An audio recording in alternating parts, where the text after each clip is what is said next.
E eu queria fazer uma pergunta para vocês, queria mostrar uma imagem para vocês, e eu queria tentar ver se você conseguiria fazer uma correlação entre qual pessoa seria de qual país aí. Você consegue fazer uma correlação aí? Fala para a pessoa do seu lado aí. Quem seria o que? Tailândia, Austrália, Rússia, Romênia, México e Chile.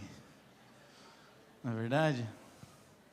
O mexicano ali se entrega um pouco, né? Apesar do só por causa do chapéu, né? Mas nós dá para conhecer outros que não são tão claros assim, né? O outro com frio também, né?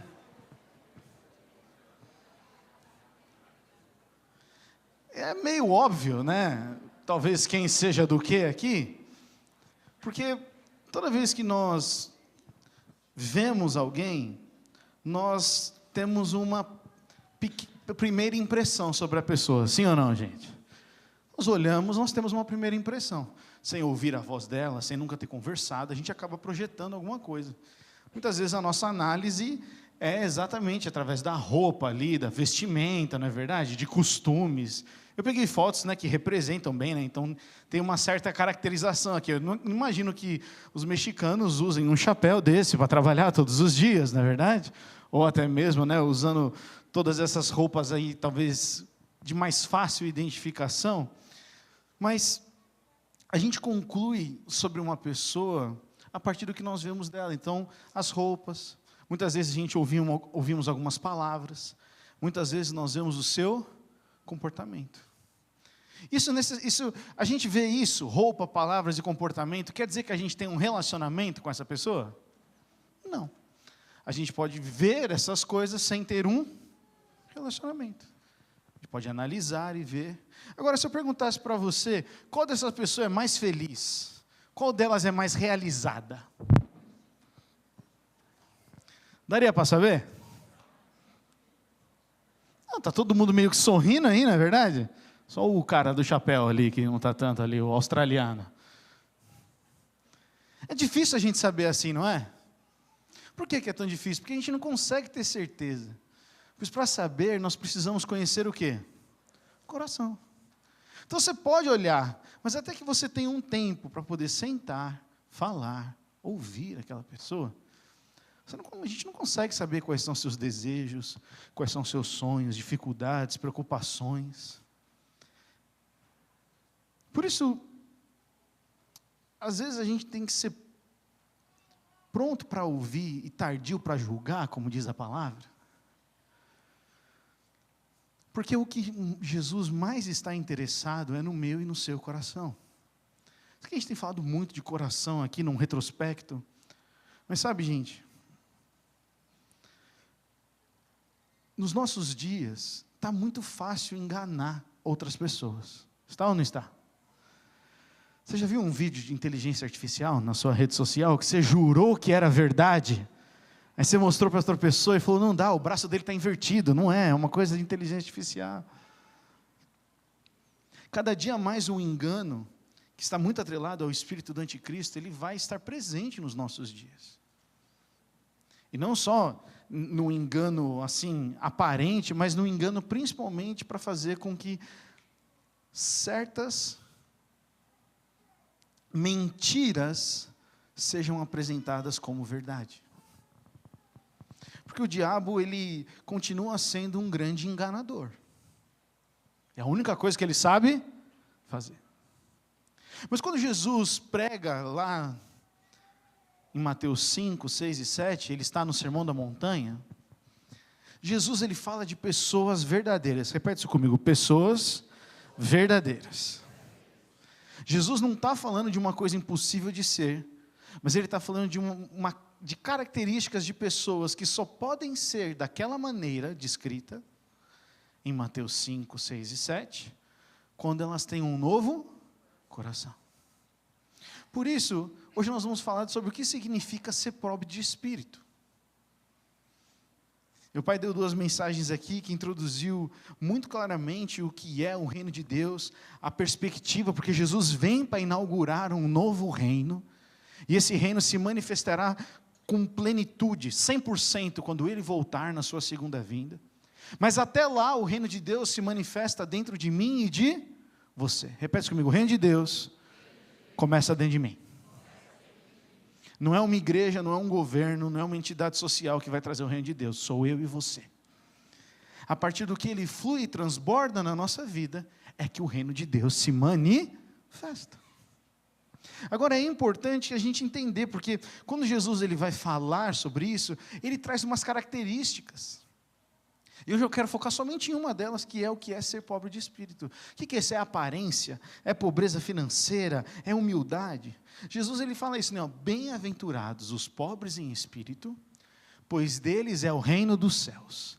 Na versão Revista Atualizada diz, bem-aventurados os humildes de espírito, porque deles é o reino dos céus. Então, pobre e humildade aí na palavra, na língua a qual Jesus pregava e falava, tem esse duplo sentido. E meus irmãos, não é uma pobreza financeira, como nós vamos ver aqui, mas diz respeito a uma condição do coração. E é muito importante a gente entender, porque a sequência é importante. Quando Jesus começa a falar, ele não começa de trás para frente. A Bíblia não está numa ordem aleatória, amém? A Bíblia é a palavra de Deus. E se pobres em espírito está em primeiro, quer dizer que ele é o primeiro que vem antes de todos os outros. Está com a sua Bíblia aí em Mateus 5? Eu não transcrevi o texto inteiro aqui, mas se você abrir sua Bíblia, você vai ver que está escrito assim, ó, felizes os pobres de espírito, pois o reino de Deus lhes pertence. Depois, felizes os que choram, pois serão consolados. Felizes os humildes, pois herdarão a terra. Felizes os que têm fome e sede de justiça, pois serão saciados. Felizes serão se...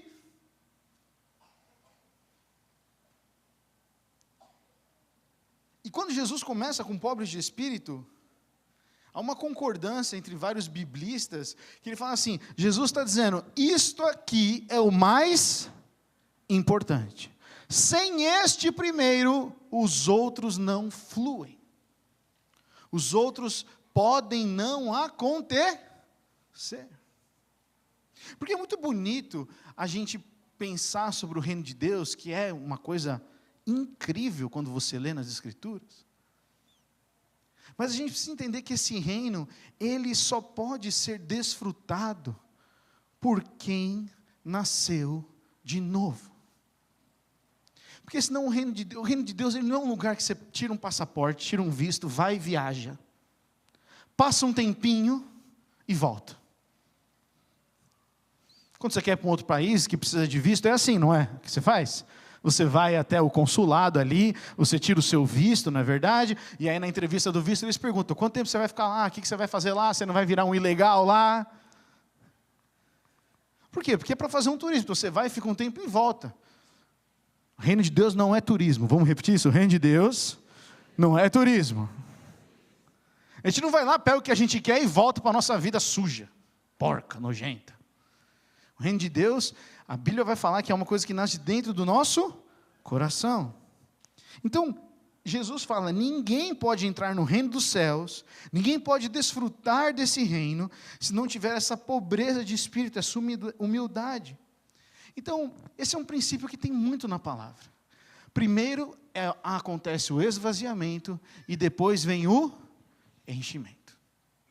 Jesus ele vai falar isso de novo, ele vai repetir, quando ele ensina sobre que você não pode colocar vinho novo e odres velhos, porque senão o odre antigo, que é o recipiente de couro, ele estoura por causa da fermentação e tudo se perde.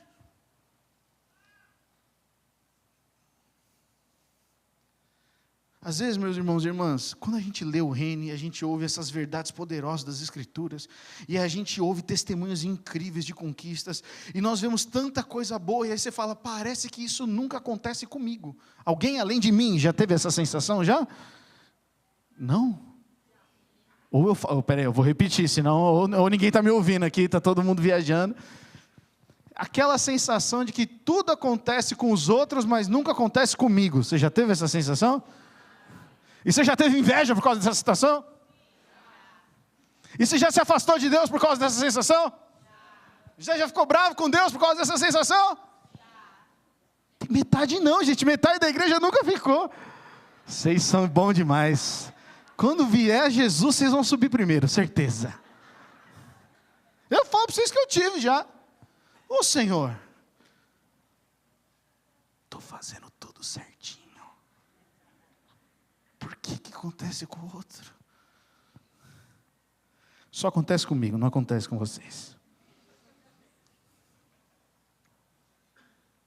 E é engraçado porque, como o reino de Deus é uma realidade, ele não é uma ideia.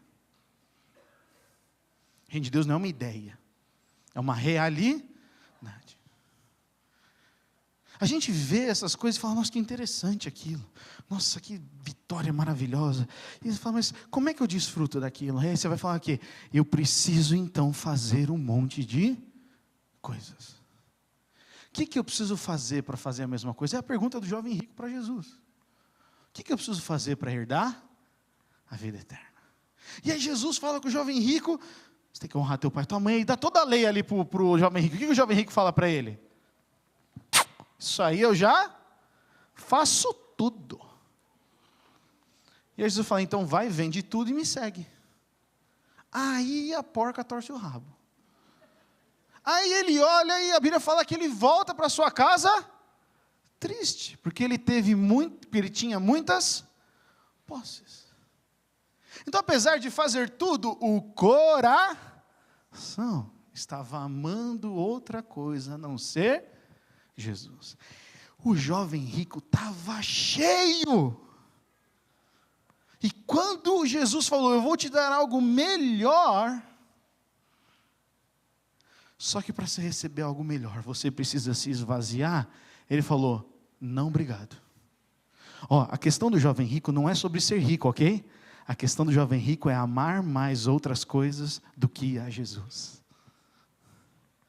A riqueza pode ser uma coisa que rouba o nosso coração, mas o orgulho também pode ser uma coisa que rouba o nosso coração. Pode ou não pode? Pode. No reino de Deus funciona esvaziar para depois encher. E isso mostra para a gente o que Cristo faz constantemente. Cristo, ele primeiro derruba e depois ele constrói. Ele precisava chamar ali aqueles pescadores, seus discípulos mesmo, veja quanto Jesus investiu nos seus 3 anos de ministério, desconstruindo mentiras na cabeça dos seus discípulos. Os discípulos falavam, não, para esse homem nasceu cego. Quem pecou? Ele ou seus pais para que ele nascesse cego? Aí Jesus fala, vocês não estão entendendo. Deixa eu desconstruir essa ideia falsa e dizer que ele está nessa condição, ele está provisoriamente nesta condição, para que a glória de Deus se manifeste. Jesus vai lá e abre os olhos do cego. Ele desconstrói.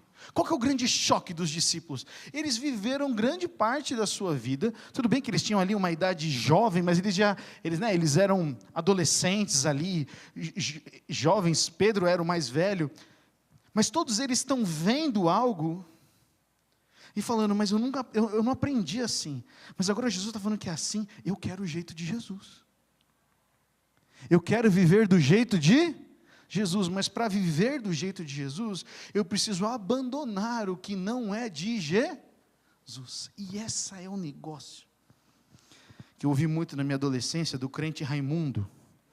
Um pé na igreja, um pé no mundo. Já ouviu essa já? E o que a gente ouviu muito disso? Pô, o cara quer o reino, mas não quer largar umas coisinhas do mundo.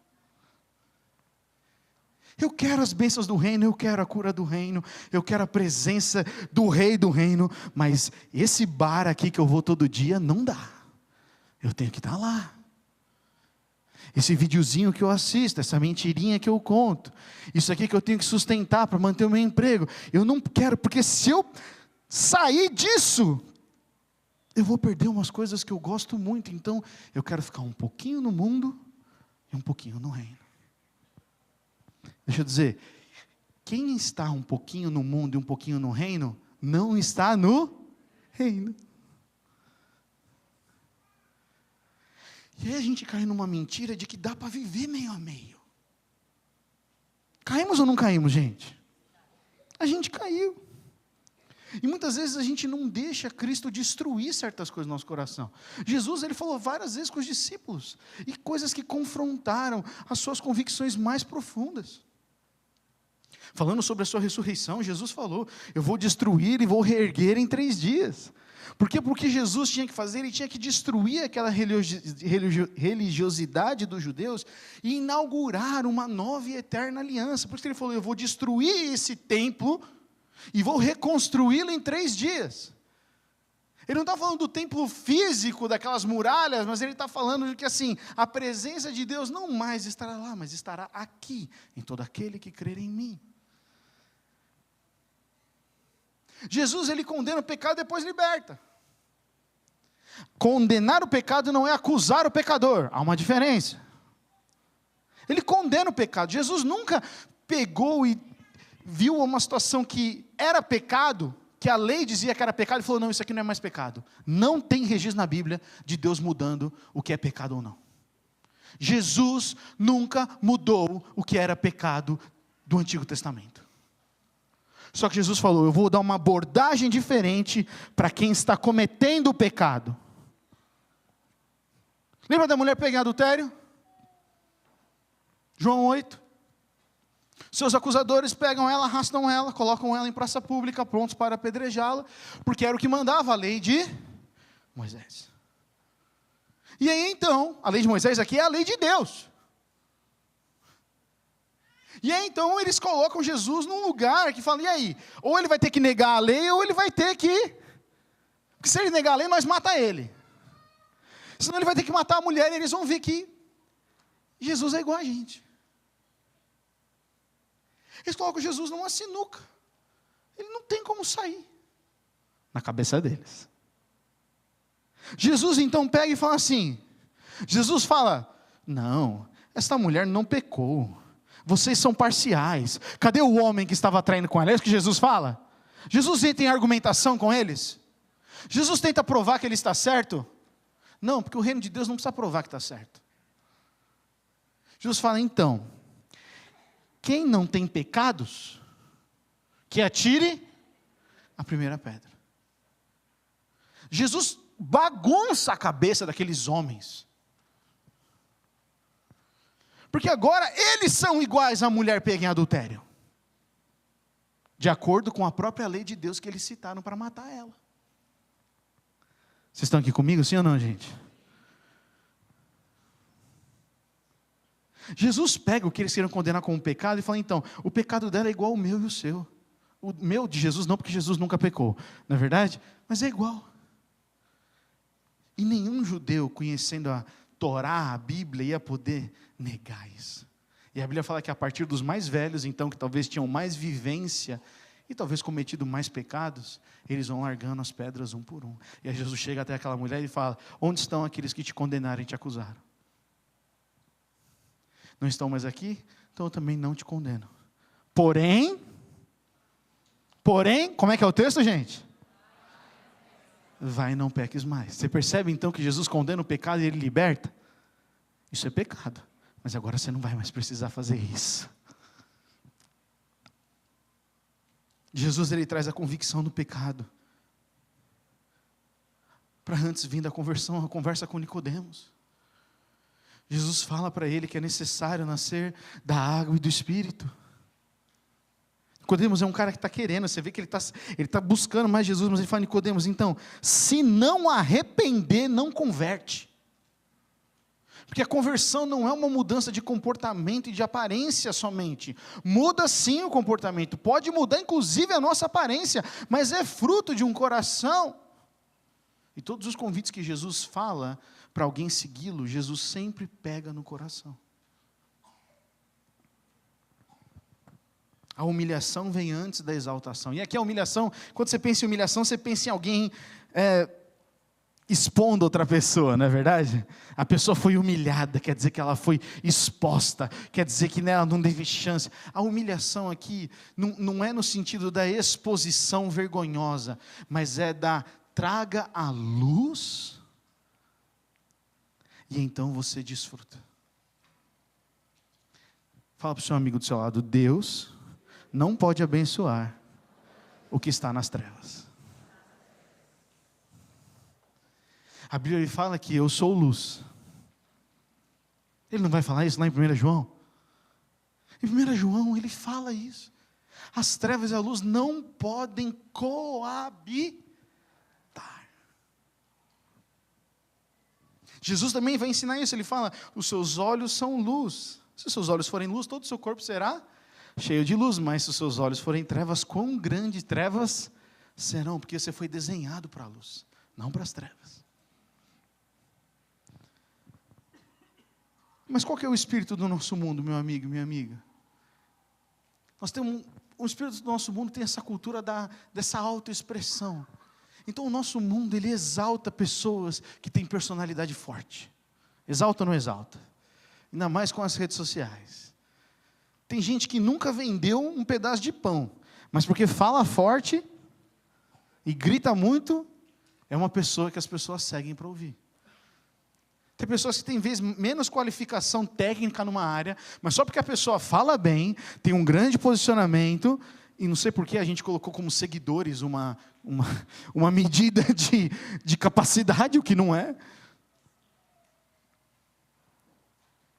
E projetamos isso. Então, quando a gente vê uma pessoa de personalidade forte, a gente segue, a gente curte, e a gente não menospreze o poder das redes sociais, está mudando a mente de muita gente. Aquilo que eu e você consumimos afeta drasticamente a nossa mente. E está lá, então a gente admira uma pessoa que é forte. A cultura da autoconfiança. Tem que se posicionar em tudo. Se você não for uma pessoa extremamente confiante e mostrar isso para todo mundo, você não é uma boa pessoa. Ou você é fraco. É ou não é a cultura dos nossos dias? Todo mundo é pronto para dar opinião sobre o que não entende. É ou não é, gente? Mas nunca vi, tem especialista em política externa, em tudo que é lugar. Em política pública. Tem especialista em medicina, o especialista em medicina é uma coisa de maluco. Eu tenho 2 filhos pequenos. Então, dificuldade de amamentação, Tito não dorme a noite inteira. Aí o Instagram ouve a gente e começa a sugerir. Não é verdade, amor? Faz isso, faz aquilo. E aí você vê, aí você tem uma pessoa dando uma boa dica, aí você assiste a dica e você fala, nossa, que interessante, vou testar com meu filho. Aí você vai ler os comentários, já tem alguém falando, não, isso aí não é bom. Aí tem outra pessoa falando, não, isso aqui é melhor, não, isso aqui é mentira. E aí você fala, peraí, isso acontece comigo, com vocês eu tenho certeza que não acontece. Muitas vozes, nenhuma direção. E a gente se acostumou com isso. Então a gente tem essa autoconfiança. A pessoa que fala mais ou que tem muito, a gente fala, não, essa aqui vale a pena. Mas isso não é um padrão do reino de Deus. O padrão do reino de Deus é o coração. Não é o que as pessoas escolhem mostrar. A cultura da autossuficiência, da autopromoção. Pessoa boa é aquela que está bem sucedida, é independente. Você percebeu como a gente exalta a independência nos nossos dias? Já percebeu isso? Mulheres fortes têm que ser independentes. Tem muita mulher forte que é muito dependente de Deus e do seu marido que teme o Senhor e vai muito bem. Tem muito homem que acha que para ser independente tem que ser um troglodita, que não pede ajuda, que se divida no banco, mas não consegue conversar com alguém sobre os seus pecados, os seus problemas. E acho que isso é uma grande independência. Independência no reino de Deus é morte. Deus nos criou para sermos dependentes dele e uns dos outros. Por isso que a Bíblia fala de corpo de Cristo. O Sermão da Montanha ele é maravilhoso. Mas para desfrutar do reino tem um como. Tem um como. Porque senão o reino de Deus seria turismo. A gente vai quando a gente precisa de algo mais barato, tipo ir no Paraguai, pega o que quer e volta. Nós vivemos numa cultura de autoafirmação. Confie em si mesmo. Essa aqui eu não preciso nem explicar, porque isso aqui está inundado. O lema é isso aí: acredite em si mesmo, reconheça suas capacidades, seja autossuficiente, sendo que ser pobre de espírito destrói essa mentalidade. Jesus vai falar que essas frases são lixo no reino de Deus. Gustavo, quer dizer que eu não tenho que ter confiança? Você confia naquele que te sustenta. Você confia naquele que deu tudo o que você precisa. E é só que essa questão, quando a gente não reconhece que nós somos pessoas pobres de espírito, a gente nunca vai ser dependente e humilde para dizer que eu não preciso acreditar em mim mesmo, porque o Senhor acredita em mim. Eu sou filho de um pai que toda manhã me lembra quem eu sou. O humilde vai até o pai e pede direção. O independente não precisa do pai. Já cresceu, né? O que não significa ser pobre de espírito? Ser pobre de espírito não é timidez. Não é ser retraído, ser fraco, passivo, inseguro, ter baixa autoestima. Tem gente que, porque se pobre de espírito fosse isso aqui, Jesus era isso? Jesus era isso aí, gente? Jesus era tímido, fraco, baixa autoestima. Jesus falava, nada não acontece na minha vida. Jesus vivia assim? Não. Ser pobre de espírito não é uma personalidade natural. Eu nasci humilde, pobre de espírito. Não, pobre de espírito é fruto do novo nascimento. Pobre de espírito é fruto da regeneração, é fruto de um agir do Senhor. Então, tem pessoas que naturalmente são mais quietas, mais modestas, mais reservadas. Aí você fala, que pessoa quietinha, humilde. Pode ser quietinha e o nível de orgulho está batendo lá no alto. Humildade espiritual não é ser quieto, modesto e reservado. Ser pobre de espírito também não é falsa humildade. Insiste em se diminuir verbalmente, faz um teatro, é algo mais performático. Você me ajuda a fazer isso aqui? Eu quero que você faça essa célula hoje. Não, eu não posso. Quem sou eu? Eu acredito em você. Se você não quer fazer por você, tá bom, mas você faz por amor às pessoas? Aí muda o negócio. Não é, eu tento, né? Eu tento, né? Se alguém te elogiar, às vezes você fala, glória a Deus, foi o Senhor que fez na minha vida. Não se pobre de espírito. Glória a Deus. Ser pobre de espírito, gente, não é reprimir a personalidade, suprimir a sua identidade, mudar de nome, fazer votos extremos, virar alguém artificial. É pobre de espírito para uns, mas para outros, não. Por isso que eu falei, as bem-aventuranças são sobre pessoas reais, porque o reino de Deus é real. O reino de Deus não é uma ideia. O reino de Deus não é uma ideia, não é utopia. É realidade de todo aquele que nasceu de novo. Então, ser humilde de espírito é reconhecer que nós não temos em nós mesmos o que precisamos para viver para Deus.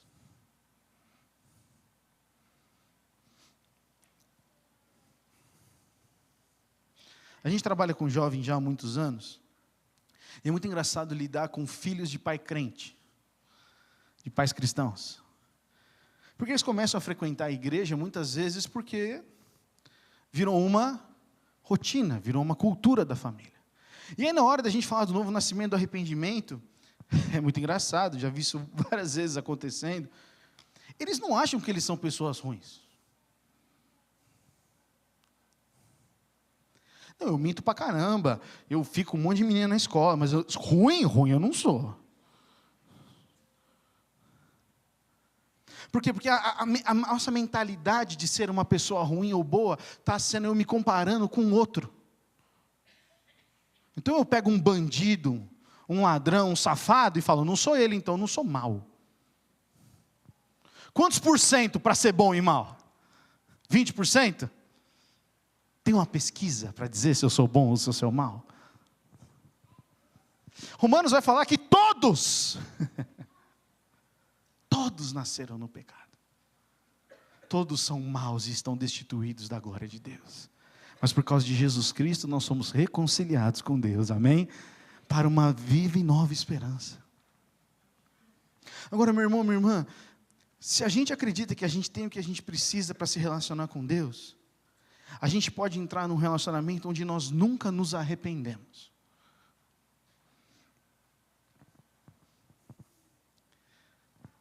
Quando nós temos o nosso batismo aqui, nós fazemos o nosso encontro Nova Vida, nós falamos sobre arrependimento, para os que estão ali no curso.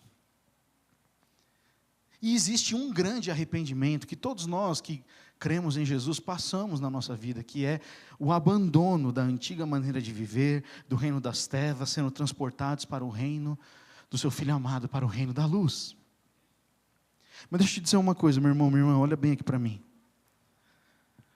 A vida cristã é um compromisso de constantes arrependimentos. Quem acha que só precisa se arrepender uma vez e está garantido, se tornou orgulhoso. Nós temos que tomar um cuidado no nosso coração. Porque se a gente só precisa se arrepender, então, uma vez, eu não estou dizendo que assim, a salvação vai e volta. Não estou falando que você perde a salvação, tá bom? Não estou falando que você precisa se arrepender. Fiz um pecado, não estou salvo, agora preciso me batizar de novo. Não é isso que eu estou dizendo. Estou dizendo que depois que eu entreguei minha vida a Jesus, eu errei. E eu pequei. Você também? E se a gente oculta porque a gente é crente, a gente se torna o quê? Orgulhoso, hipócrita, juiz dos outros. Que é o que a maior parte, muitas vezes, das pessoas em igreja são. Por isso que a gente não consegue alcançar novas pessoas. Agora, quando nós mantemos um estilo de vida de arrependimento, isso transforma-se na marca do que é ser um discípulo de Jesus.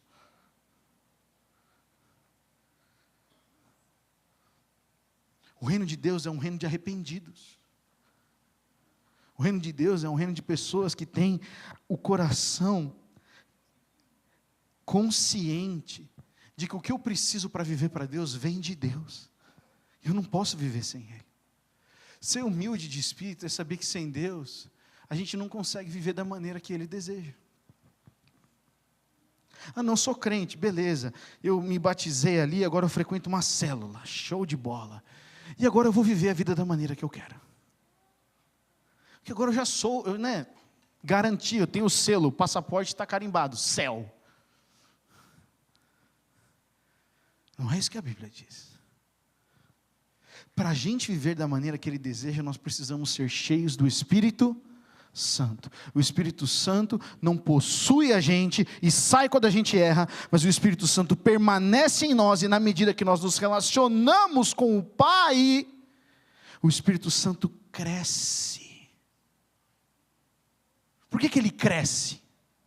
Porque eu me diminuo e o Espírito Santo governa a minha vida. Por isso que quando Jesus fala sobre o reino de Deus, Ele fala que o reino de Deus é como que, a gente ouviu na semana passada, é como um pequeno fermento que faz o que com a massa? O que o fermento faz na massa? Cresce, mas ele afeta toda a massa. Então eu e você podemos conhecer o reino de Deus, achar ele interessante, mas o reino de Deus não é um lugar para se visitar. O reino de Deus é uma coisa que vai sair de dentro de nós para fora. Tem que crescer. Se eu quero ficar desfrutando do reino que o Rafael está vivendo, eu estou errado, porque o mesmo reino dele pode acontecer dentro de mim. Não tem que ficar desfrutando dele. Eu me alegro com ele, porque o Deus que ele serve é o Deus que eu sirvo. Mas o que ele está vivendo eu posso viver. Porque do seu interior, a Bíblia fala, fluirão rios de águas vivas. Ser humilde de espírito, meus irmãos e irmãs, é perceber que nós não somos o centro, e que tudo que somos e temos vem de Deus. Se eu não sou o centro, sobra Deus.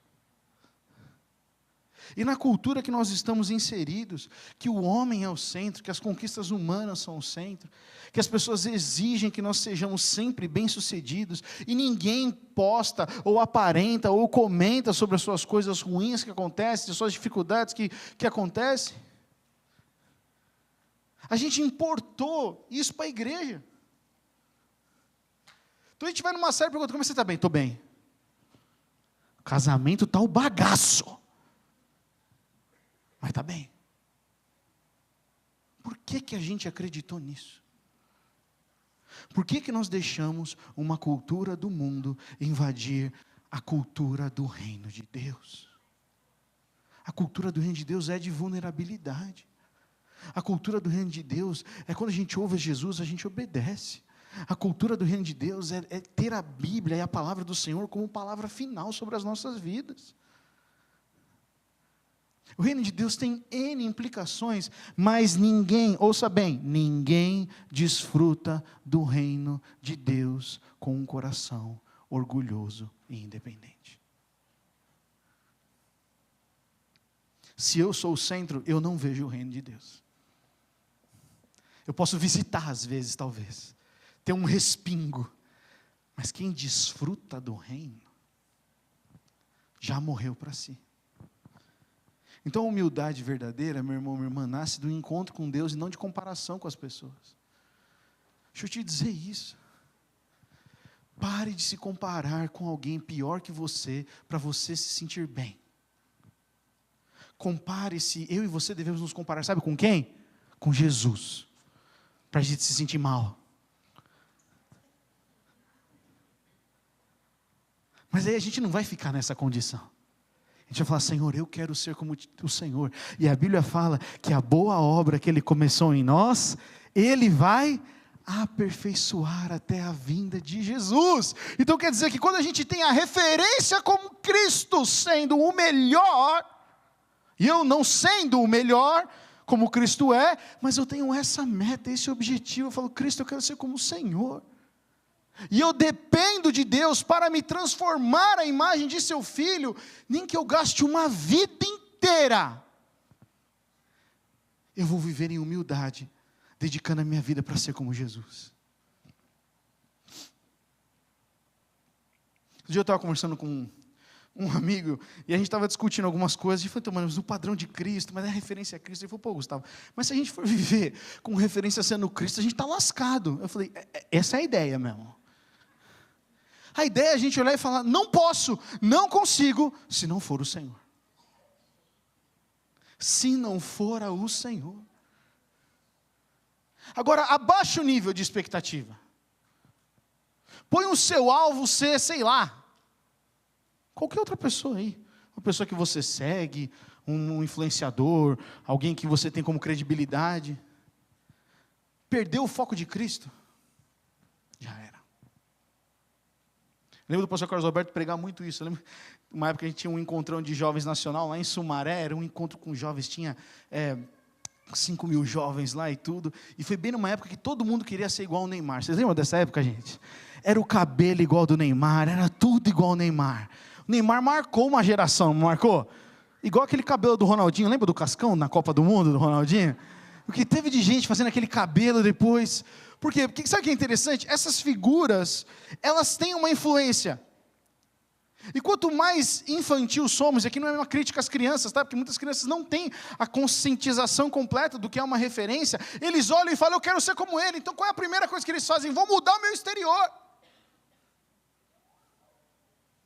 E até hoje a gente não sabe qual que é o rosto de Jesus, porque não tinha uma câmera fotográfica. Mesmo que a gente quisesse ser como Jesus, a gente ia fazer o quê? Barba grande, cabelo grande, uma roupa branca. Rafael está mais próximo de ser como Jesus ali, o meu irmão ali também. Não tinha olho azul, cabelos esvoaçantes. O homem tentou criar uma imagem que é Cristo, mas o que a Bíblia fala? A Bíblia descreve Jesus? A Bíblia descreveu outros homens, descreveu Golias, descreveu Saul, não é verdade?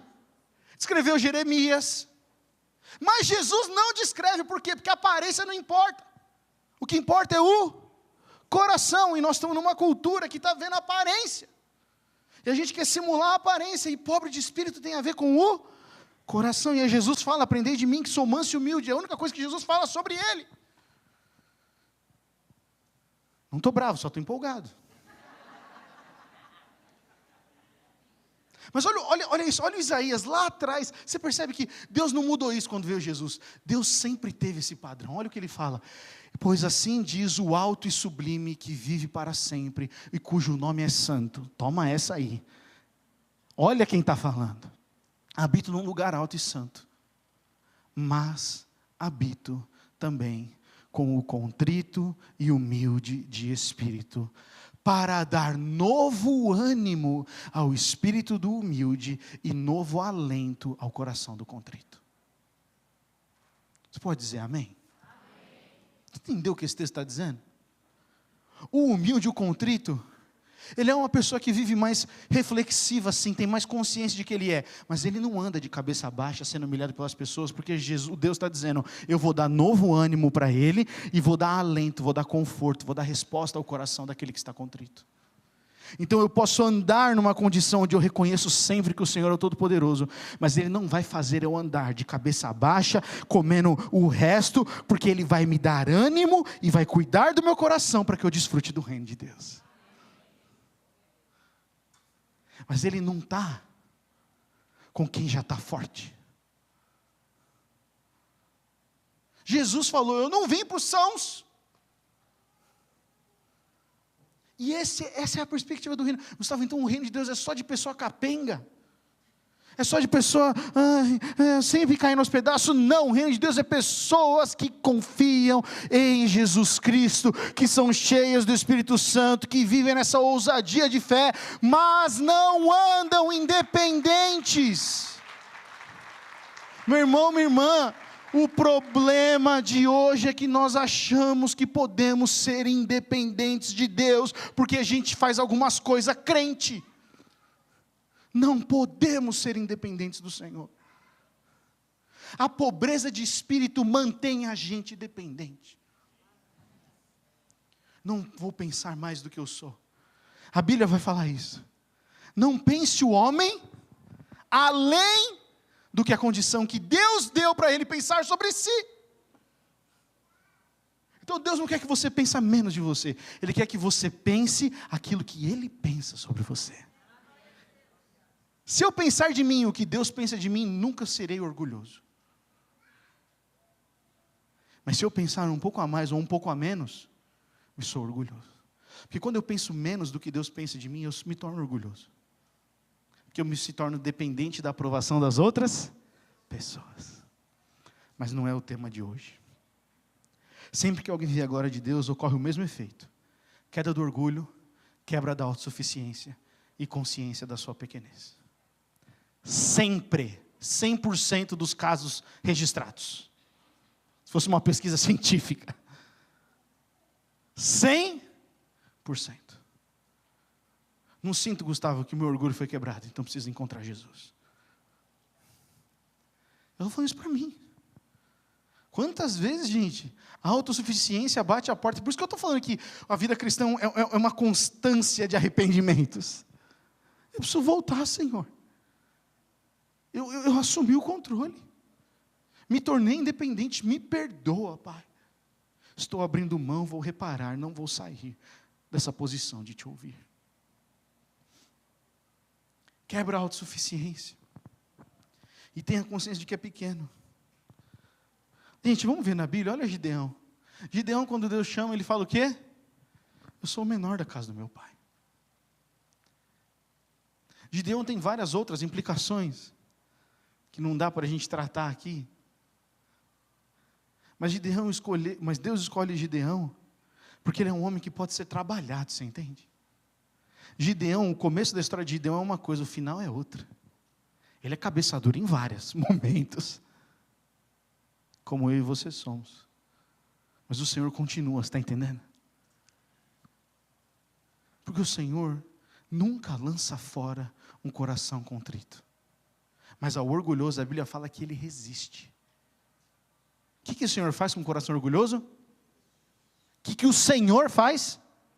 É o Senhor que resiste ao coração orgulhoso. Eu não preciso. Acho que eu sou uma pessoa boa mesmo. Não vai experimentar do reino. Esqueça. Não experimenta. Gustavo, então tem que acontecer uma coisa, tem que acontecer uma desgraça na minha vida para eu me arrepender então. Bíblia fala que às vezes o Senhor ele vai quebrar os que são duros. A Bíblia fala também isso.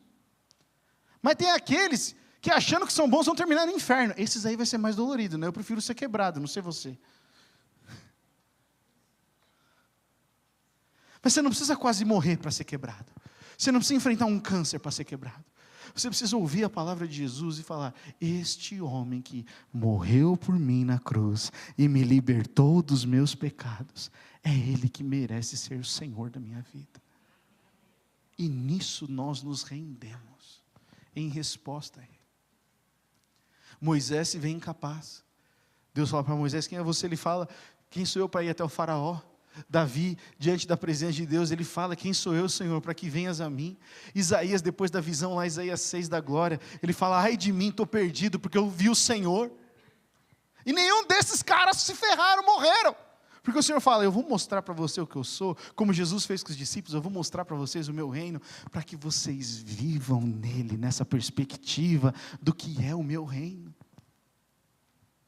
Pedro está lá, Pedro é ousado, confiante, impulsivo. Mas quando vê Jesus, lembra, ele fala: afaste de mim que sou pecador. Tanto lá na pescaria, depois quando Jesus vai atrás dele de novo, ressurreto. O Paulo, gente, Paulo é brilhante, capaz, extremamente competente. Mas depois de Cristo passa a se ver como insuficiente, dependente. Paulo literalmente tem que ficar cego para ver qual que é a verdade do reino de Deus. Deus faz Paulo ficar cego, para que quando caíssem as escamas dele, a Bíblia fala que enquanto ele estava cego, ele estava orando constantemente. E nesse quebrantar de Paulo, quando vem Ananias e fala com ele, e o chama de irmão, cai. E ele consegue reconhecer Cristo por quem Ele é.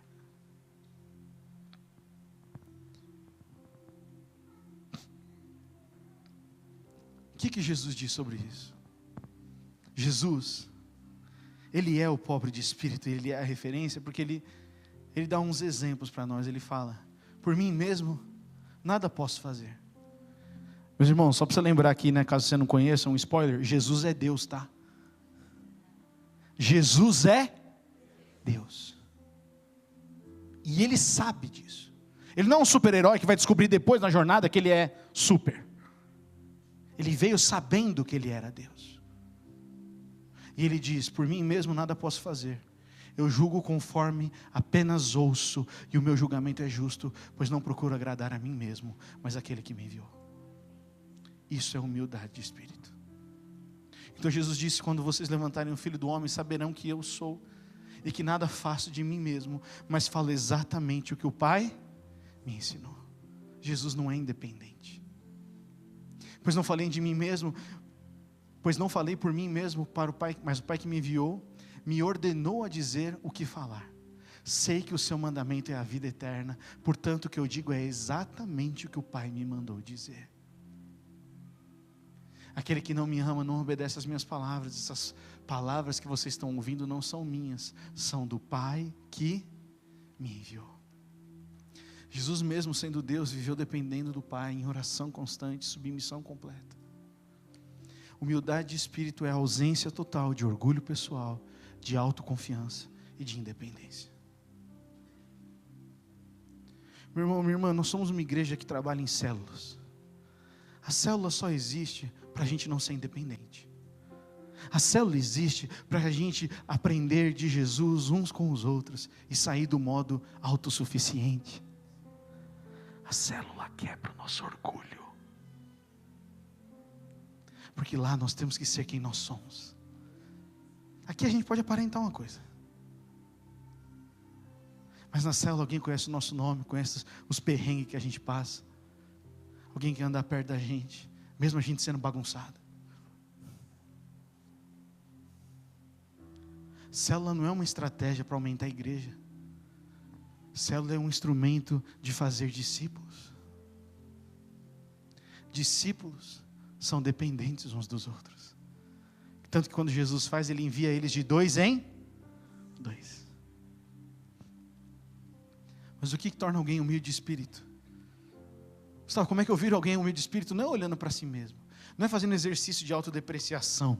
Não é se forçando a ser humilde. Vou usar essa roupa porque está mais humildinha hoje. Vou andar com esse carro capengando, porque, né? Como é que eu me torno mais humilde? Olhando para Deus através de Jesus. É só Cristo que ensina a gente. Por isso que o Sermão da Montanha ele começa, presta atenção, o que eu vou falar a partir de agora, Jesus está falando, só pode desfrutar quem é humilde. Quem for orgulhoso não desfruta. Vocês são sal da terra e luz do mundo, vem logo depois, não vem? Quem quer ser sal da terra e luz do mundo? Mas primeiro tem que ser humilde.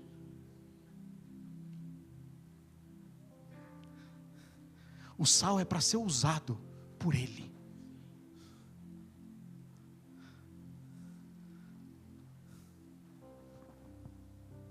Não existe desfrutar do reino de Deus que comece dentro de nós sem nós nos esvaziarmos antes. E o que a religião propõe é isso, né? Façam assim, assim, você vai conquistar isso de Deus. Isso está errado, gente. Nunca mais seja enganado por isso. Se alguém falar que você tem que fazer algo para conquistar o amor de Deus, a palavra de Deus, eles estão mentindo para você. Jesus fala que aquele que ama obedece os mandamentos. E a Bíblia diz, nesse mesmo texto, Jesus fala, e aquele que me ama, eu e o meu Pai vamos ver e fazer morada dentro dele. Deus quer fazer fluir dentro de nós o rio de águas vivas. E para ilustrar, é só isso, imagina João Batista.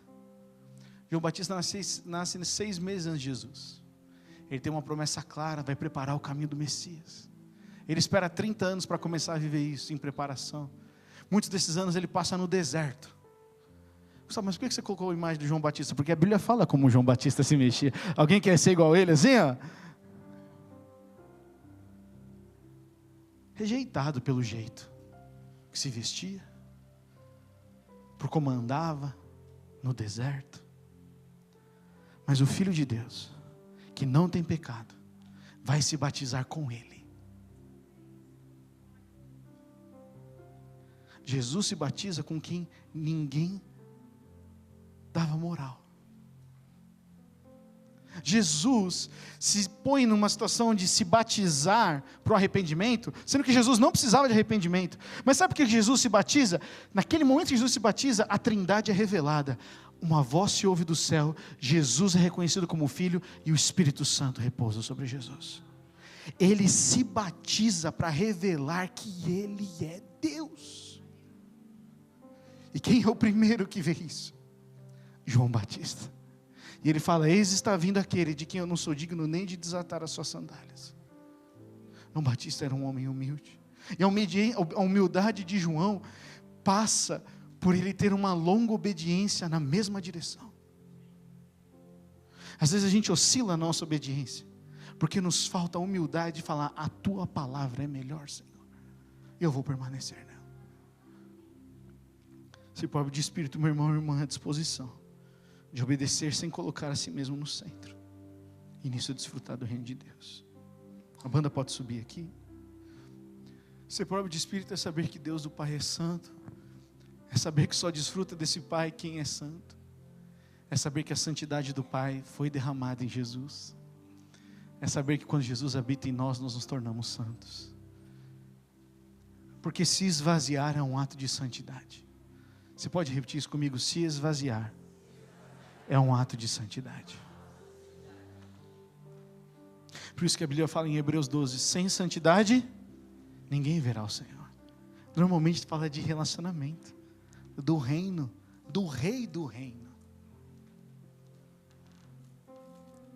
Por isso que esse convite não é só para as pessoas que talvez nunca entregaram a sua vida a Jesus, mas é um convite para nós, com a maioria que somos aqui nessa manhã, que já conhecemos a Cristo. Imagina que amanhã viesse uma lei aqui em Atibaia, que falasse assim, ó, não precisa mais usar cinto de segurança. Está liberado. Você não vai ser multado se você não usar cinto. Tem um pessoal com certeza que não usa cinto aqui, mas vamos deixar essa parte de lado. A gente sabe que cinto de segurança salva a vida, sabe ou não sabe, gente? Foi comprovado várias vezes. Mas aí veio uma lei e diz o quê? Não precisa mais. Você ia parar de usar o cinto? Não. Por quê? Porque eu conheço, eu sei dos seus benefícios, eu entendo que Ele me protege.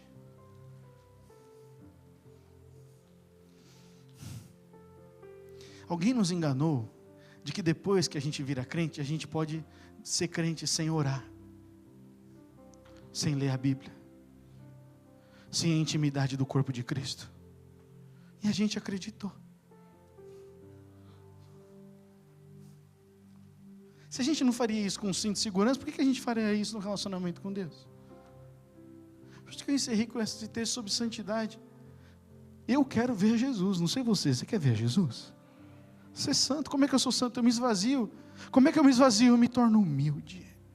Eu não sou mais o centro, Senhor. Por isso, você pode ficar em pé. Eu coloquei algumas perguntas aqui. Você pode fotografar, você pode pensar depois, você pode conduzir uma reflexão, talvez no seu tempo com Deus essa semana.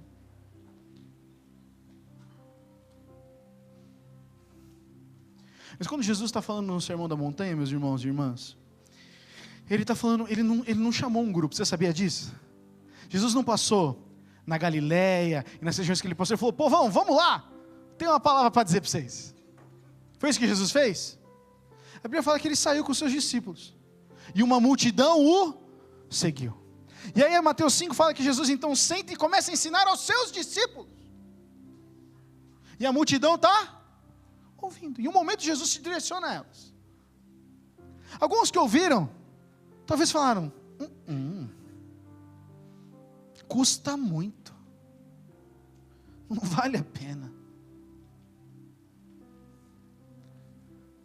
Mas eu creio que nessa manhã eu estou falando com homens e mulheres que são discípulos de Jesus, amém? E esse ensino é para discípulos. Vejam o reino sendo humildes. Porque a gente tem que perguntar, Senhor, eu sou humilde e pobre de espírito? Meu irmão, minha irmã, eu quero te fazer essa pergunta, minha autoestima aumenta ou diminui quando eu penso na santidade de Deus? Eu fico feliz de saber que Deus é santo, eu falo, Deus é tão santo e eu estou tão pecador e eu tenho que me afastar dele. Porque se nós temos essa segunda conclusão de que Deus é tão santo que eu tenho que me afastar dele, nosso coração não é humilde o bastante para se jogar aos pés dele e se quebrantar. Minhas orações revelam dependência ou autossuficiência? Senhor, abençoa os meus planos? Ou Senhor, eu quero saber quais são os teus planos e eu não vou me mexer até o Senhor me dizer o que fazer. Eu passo mais tempo me analisando ou contemplando a Cristo? Tem muita gente que passa muito tempo se analisando. Ai, como é que eu sou, a minha aparência, como eu falo, se as pessoas gostam de mim ou não. Isso aí não dá em nada. Isso aí é só orgulho com outro nome. Como o João Alexandre diria, tudo é vaidade. Vaidade é pecado. E o Senhor está falando, aquele que se humilha debaixo da minha poderosa mão, esses serão exaltados. Você pode fechar os seus olhos, colocar as mãos sobre o seu coração. E o que está nessa manhã não é uma ameaça, tá, meu irmão, minha irmã? É um convite. Veja o reino dos céus a partir da humildade. Ore ao Senhor agora neste momento. Responda essas perguntas se for necessário. Se é algo que você precisa se arrepender, se arrependa. Preparei quarta-feira essa mensagem, passei os outros dias me arrependendo de tantas coisas no meu coração. Mas antes mesmo da gente cantar, eu vou pedir para a banda segurar. Eu vou pedir que você ore ao Senhor agora. Porque às vezes a gente se empolga de cantar e aí a gente não faz a nossa oração. Isso é algo que você dizer, se arrependa ao Senhor. Pai, tem faltado humildade com relação a isso, nesse tratar, nesse pensar. Tenha o seu tempo com o Senhor agora. Eu não vou orar agora aqui no microfone, mas tenha o seu tempo com o Senhor enquanto os instrumentos ministram. Não perca essa oportunidade. O reino de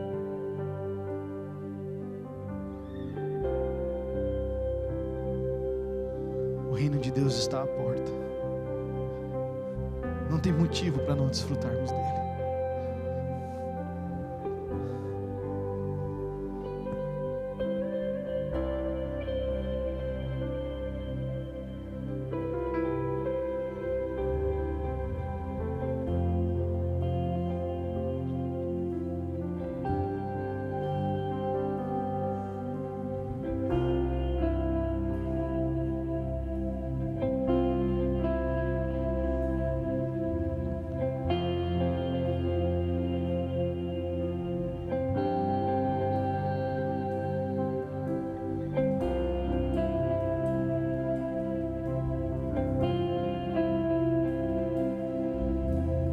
seus olhos fechados. Eu quero ler para você as recompensas que eu e você teremos quando nós escolhermos andar em humildade. Quando vocês andarem em humildade, o reino dos céus pertence a vocês. Quando vocês andarem em humildade, vocês serão consolados. Quando vocês andarem em humildade, vocês herdarão a terra, ou seja, a terra trabalhará e trará frutos e benefícios a vocês. Quando vocês forem humildes, vocês serão saciados na fome e na sede. Quando vocês forem humildes, vocês serão tratados com misericórdia. Quando vocês forem humildes, vocês verão a Deus. Quando vocês forem humildes, vocês serão chamados de filhos de Deus. Quando vocês forem humildes, vocês vão ser felizes. Quando passarem por zombaria, perseguição, ou contra outros mentindo, disserem todo tipo de maldade a seu respeito, vocês vão se alegrar, porque existe para vocês humildes uma recompensa no céu. Senhor, nessa manhã nós sabemos que podemos aprender de Ti, Jesus, e nessa manhã colocamos os nossos olhos atentos a Ti, Jesus. Quebra o nosso orgulho, Senhor. Quebra a nossa independência de acharmos que podemos fazer algo longe de Ti, à parte de Ti. As coisas boas que fazemos, se não vier de Ti, Senhor, são nada, Senhor. É muito mais poderoso Te obedecer, Senhor. É muito mais recompensador Te obedecer, Senhor. É uma vida de muito mais alegria se Te obedecermos, Senhor. Por isso derrama e transforma o nosso coração a ponto de nós desejarmos e ansiarmos sermos obedientes a Ti, Senhor. Não é uma obediência com troca não, Senhor, é uma obediência por prazer, porque o homem e a mulher que é humilde, eles não se movem sem a voz do Senhor. O homem e a mulher humilde depende da palavra e lê ela, medita nela de dia e de noite, para que seus pés não se desviem nem para a esquerda nem para a direita. Aqueles que são humildes, Senhor, eles não deixam de Te adorar, de Te celebrar, Senhor, de Te prestar culto, porque sabe que não há nada nessa terra mais recompensador do que a Tua presença, Senhor. Pai, nessa manhã, cumpre a Tua palavra, quebra os corações orgulhosos, que hoje estão decidindo se submeter a Ti, Senhor. Mas como a Tua palavra diz, o Senhor vai resistir aos orgulhosos. Mas que nós não sejamos encontrados assim nessa manhã, mas sejamos encontrados quebrantados pelo Seu amor, quebrantados pela Sua graça, quebrantados pelo que o Senhor Jesus fez na cruz por nós. Dá-nos um coração igual ao Teu, meu Mestre. Dá-nos um coração disposto a obedecer e cumprir todo o Teu querer. Dá-nos um coração como o Teu, Senhor. Em nome de Jesus. Amém. Irmão, minha irmã, que você tenha nessa semana uma grande ousadia, porque é ousado viver independente de Deus, viu? É uma atitude de muita coragem viver dependente de Deus. E com muito amor, vá para uma célula. Comece esse ano fazendo parte do corpo de Cristo. Desfrute do reino junto com outros irmãos e irmãs, imperfeitos como você e eu, mas que amam a Jesus. Amém? E nós vamos ver o reino de Deus na nossa família, amém? Nós vamos ver o reino de Deus na nossa cidade, nós vamos ver o reino de Deus no nosso trabalho, nas pessoas que estão perto da gente, porque o reino é dele. E se nós obedecermos, vai transbordar isso. Fala para a pessoa do seu lado, essa semana vai transbordar o reino de Deus em você. porque você vai ser humilde, que você vai obedecer ao Senhor. Deus abençoe você, tenha uma ótima semana, cheio da presença e da graça do nosso Deus.